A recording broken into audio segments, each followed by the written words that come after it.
గాంధీ నెహ్రూ కుటుంబాల వారసుడిగా రాజకీయాల్లోకి అడుగుపెట్టిన రాహుల్ గాంధీకి రాజకీయ చేతురత మాత్రం వారసత్వంగా అబ్బలేదని మాజీ రాష్ట్రపతి కాంగ్రెస్ సీనియర్ నేత ప్రణబ్ ముఖర్జీ పేర్కొన్నట్లు ఆయన కుమార్తె శర్మిష్ఠా ముఖర్జీ తెలిపారు. ప్రణబ్ జీవించి ఉన్న రోజుల్లో చెప్పిన విషయాలను, ఆయన డైరీలోని కొన్ని అంశాలను ఆయన రాజకీయ జీవితాన్ని అధ్యయనం చేసి Pranab my father a daughter remembers పేరుతో పుస్తకం రాశారు. నెహ్రూ గాంధీ కుటుంబం పట్ల ప్రణబ్కు ఉన్న వ్యక్తిగత ఆరాధన, రాహుల్ రాజకీయ భవిష్యత్, ప్రధాని పదవిపై ఆయనకు ఉన్న మక్కువతో పాటు రాజకీయాలకు సంబంధించిన అనేక ఆసక్తికర అంశాలను ప్రస్తావించారు. ఆ పుస్తకంలోని పలు అంశాలను శర్మిష్ఠా ముఖర్జీ మీడియాతో పంచుకున్నారు. आपको पता है कई सारे पॉइंट्स आपकी किताब के हैं जो इस समय बहुत चर्चा में आ गए हैं, बहुत चर्चा के विषय बने हुए हैं. कैसे रिस्पॉन्ड करते हैं आप इस पर? देखिए 50 साल मेरा फादर 50 साल से भी ऊपर पॉलिटिक्स में रहे और तो नेचुरली उनके विषय में अगर मैं लिखूंगी और उनको डायरीज कोट करके उनका साथ मेरा जो कन्वर्सेशंस हुए हैं उनको कोट करके अगर मैं लिखूंगी तो उसमें तो कंट्रोवर्सी होगी, उसमें तो कोई बड़ी बात नहीं है. पॉलिटिक्स एक फील्ड ही ऐसे है कि जिसमें जो कंट्रोवर्सीज को बहुत जल्दी क्रिएट करते हैं. एक में बहुत अच्छा किस्सा है AM/PM का. क्या है वो? एक दिन राहुल गांधी जी मेरे फादर के साथ मिलने के लिए आए और बाबा तब मुगल गार्डन में वॉक ले रहे थे प्रेसिडेंट. तो मिले वो ऐसे, फिर बाद में पता चला कि राहुल गांधी जी शाम को मिलने के लिए आने वाले थे. तो राहुल गांधी का ऑफिस उन्होंने गलती से शाम की जगह उनको सुबह बता दी.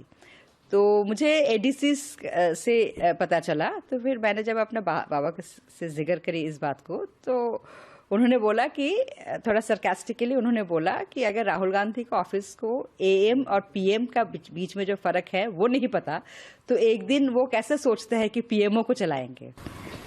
एक मैम आपने एक और दावा किया है इस किताब में कि माननीय पूर्व राष्ट्रपति जी ने कहा था कि राहुल गांधी बहुत कर्चस हैं, फुल ऑफ क्वेश्चंस हैं, लेकिन पॉलिटिकली इमेच्योर हैं. कैसे?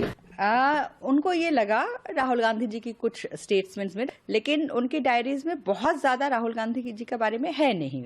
बहुत ज्यादा कुछ इंटरेक्शंस कुछ UPA के टाइम पे हुआ है और कुछ जब प्रेसिडेंट थे तो राहुल गांधी उनसे मिलने के लिए आते थे. तो उनका जो ऑब्जर्वेशंस राहुल गांधी के बारे में रहा उसके बारे में मैंने बताया कि वो उन्होंने लिखा कि राहुल गांधी जी बहुत ही कर्टियस है, जो कि उनको अच्छा लगा कि ये जानना चाहते हैं कि बहुत सारे सवाल कर रहे हैं. लेकिन उनको ये भी लगा कि राहुल गांधी एक सवाल से दूसरा सवाल बहुत जल्दी, एक सब्जेक्ट से दूसरा सब्जेक्ट बहुत जल्दी जाते हैं. तो वो उनको लगा कि पता नहीं कितना इनको समझ आ रहे हैं या कितना वो एब्जॉर्ब कर रहे हैं. इसमें बारे में भी मेरा फादर का उन्होंने लिखा, ऑब्जर्वेशन लिखा इस विषय पे. एक बार समझाने में ही प्रणब ने कहा था कि आपको कैबिनेट में आना चाहिए, थोड़ा एक्सपीरियंस लेना चाहिए. बिल्कुल बिल्कुल बिल्कुल बिल्कुल उन्होंने राहुल गांधी को सलाह दिया था कि आपको कैबिनेट में आना चाहिए और प्रशासन कैसे चलाना पड़ता है उसका हैंड्स ऑन एक्सपीरियंस होना बहुत जरूरी है. मैम जिस तरीके से ये पूरे इंस्टेंस आपने लिखे हैं, कई ऐसे मौके आए होंगे जब सरकार के साथ प्रणब के डिसएग्रीमेंट्स रहे होंगे. जी जी. उनको इन्होंने कैसे अपने कुछ इंसाइट्स उसके क्या रहे कि हमें तो सिर्फ बाहर की चीजें पता होती है. देखिए वो इंसाइट्स जो हैं वो किताब में हैं. अगर सारे बात मैं आपको बता दूं तो रीडर्स मेरा किताब क्यों पढ़ेंगे. तो ऑब्वियसली देखिए इतने साल जब जिन लोगों का साथ काम किए हैं, काफी सारे क्रूशियल मिनिस्ट्रीज में रहे, तो उसमें तो बहुत सारी चीजें होंगे ही. बहुत सारे ऐसे चीजें हैं जो मेरे फादर बहुत क्लियर थे, जो ऑफिशियल सीक्रेट्स एक्ट के अंडर आते हैं. उस सारे विषय में कुछ भी चर्चा नहीं है इस पे. सो वो जब सरकार डिक्लासिफाई करेंगे तभी उस बारे में पब्लिक डोमेन में आएगा. लेकिन इस मेरा किताब का जो मेरा पर्सनल इंटरेस्ट था कि उन्होंने जो इतने सारे लीडर्स का साथ, इतने सारे प्राइम मिनिस्टर का साथ काम किया है, इंदिरा गांधी जी को लेकर नरेंद्र मोदी तक, उनका पर्सनल रिलेशनशिप्स कैसा रहा लोगों का साथ, मेरा फोकस इस विषय पे था. तो उसमें काफी सारे इंसाइट्स, मुझे अलग अलग इंटरेस्टिंग इंसाइट्स मिले हैं जो कि इस किताब में मैंने खुलकर लिखा है.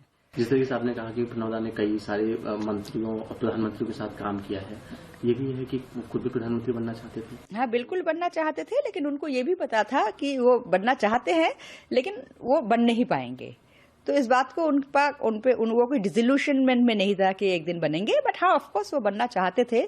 ये बात खुलकर मैंने एक बार उनसे पूछा था कि आप प्रधानमंत्री बनना चाहते हैं, तो उन्होंने बोला बिल्कुल कोई भी सीरियस पॉलिटिशियन प्रधानमंत्री बनना चाहेंगे, लेकिन इसका मतलब ये नहीं कि मैं बनूंगा। उनका कहना यही था कि सोनिया गांधी जी को लगा होगा कि एक दिन वो हो सकता है कि सोनिया गांधी जी का अथॉरिटी चैलेंज करे। तो मैंने ये बात पूछा कि आप क्या चैलेंज करते? तो उन्होंने कहा कि चैलेंज करता या नहीं करता, that is not the question, but Sonia Gandhi ji को ऐसे लगा। उन्होंने बोला देखिए, politics cut throat world of politics, यहाँ सब कोई चाहता है कि सबसे पहले अपना इंटरेस्ट और अपना परिवार के इंटरेस्ट सेफगार्ड करे। तो सोनिया जी अपना इंटरेस्ट और अपना परिवार के इंटरेस्ट सेफगार्ड कर रहे थे कि वो सोनिया जी की अथॉरिटी चैलेंज नहीं करेंगे, उनको बनाया। तो इसमें कोई आर्गूमेंट की कोई बात ही नहीं है।